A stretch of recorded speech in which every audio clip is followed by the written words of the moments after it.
তাহলে এটা ছিল অনুশীলনী 3.1 এর 14 number x square plus 10x plus 24 কে দুটি বর্গের বিয়োগফল রূপে প্রকাশ। চাঁদনি আর দীপিকা দুজনে দিতে হবে, দুজনে দিতে হবে। শোনো আগে শোনো, দেখো দুইটা বর্গের বিয়োগফল রূপে প্রকাশ করতে বললে আমাদের a b এর সূত্র ব্যবহার করতে হবে। কি এর সূত্র ব্যবহার করব আমরা? a b। এখানে a একটা রাশি, b আরেকটা রাশি, এই দুটো রাশি দেখো গুণ আকারে আছে। এই গুণফল থেকে দেখো এখানে হয়ে গেল একটা বর্গ আর একটা বর্গ আর মাঝখানে বিয়োগ, মানে দুইটা বর্গের বিয়োগফল আকারে প্রকাশ হলো এটা।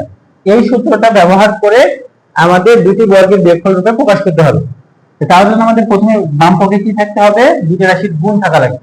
কিন্তু আমাদের এখানে দেওয়া আছে দেখো একটা বীজগণিত রাশি, কি দেওয়া আছে একটা? তাহলে এখানে দুটো রাশির গুণ আকারে নাই, এটাকে প্রথমে আগে আমাদের মিডল টার্ম করে নেওয়া লাগবে। দেখো প্রথমে আগে আমরা মিডল টার্ম করে নিলাম। মিডল টার্ম করার পরে দেখো দুইটা রাশি আসছে, এটা একটা রাশি, এটা একটা রাশি। এই দুটো রাশির মাঝে কি চিহ্ন আছে? গুণ চিহ্ন আছে। তো দুটো রাশির গুণফল আকারে আসছে। তাহলে এখন আমরা এটাকে a ধরতে পারবো আর এটাকে ধরতে পারবো আমরা b। তাহলে a b, তাহলে দেখো আমরা ধরে নিচ্ছি যে ধরি x + 6 এটা সমান a আর x + 4 এটা সমান b ধরা হয়েছে। কারণ আমরা সূত্র জানি যে ab সমান a + b / 2 whole square minus a - b / 2 whole square. তাহলে a এর জায়গায় দেখো এই থেকে a এর জায়গায় বসিয়েছি আমরা x + কত 6, b এর জায়গায় বসানো হয়েছে x + 4, বাম পক্ষে এটা বসছে, মানে এই যে এই লাইনটাই আসলে এই লাইন। এরপরে এই দিকেও a b এর জায়গায় মান বসানো হয়েছে, a এর জায়গায় x + 6, b এর জায়গায় x + 4 হোল স্কয়ার আছে, হোল স্কয়ার দেওয়া হয়েছে minus a - b / 2 whole square. Bracket উঠিয়ে দিলাম এখানে, আর এইটাতে ব্র্যাকেট উঠিয়ে দিচ্ছি যে x + 6 মাইনাস, কিন্তু ব্র্যাকেট উঠিয়ে দিলে ব্র্যাকেটের মধ্যে চিহ্ন চেঞ্জ হয়ে যায়, এখানে প্লাস ছিল না, হয়ে গেল মাইনাস। ব্র্যাকেট উঠিয়ে দিলে মাইনাস থাকলে চিহ্ন পরিবর্তন হয়ে যাবে, -x -4 হয়ে গেল।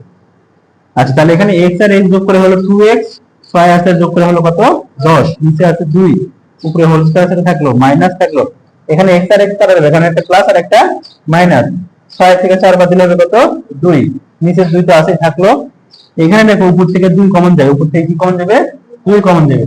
তাহলে 2 কমন না হয়েছে তাহলে থাকবে x + 10 এর মধ্যে 2 কমন দিলে থাকবে 5।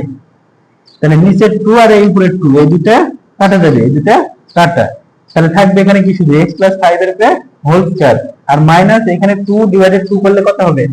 1 হবে না? তাহলে 1 এর উপরে স্কয়ার, তাহলে 1 এর উপরে স্কয়ার মানে আমরা এই স্কয়ার আকারেই লিখবো, মানে প্রশ্নে এটাই করতে বলছে যে বর্গের বিয়োগ আকারে দেখতে চাই, বর্গ এবং তার মাঝে থাকবে বিয়োগ, তাহলে বর্গের বিয়োগফল রূপে প্রকাশ করা হয়েছে। তাহলে বুঝতে পারলে কি এটা দুটি রাশির বর্গের বিয়োগফল রূপে প্রকাশ হলে কি হবে? হ্যাঁ।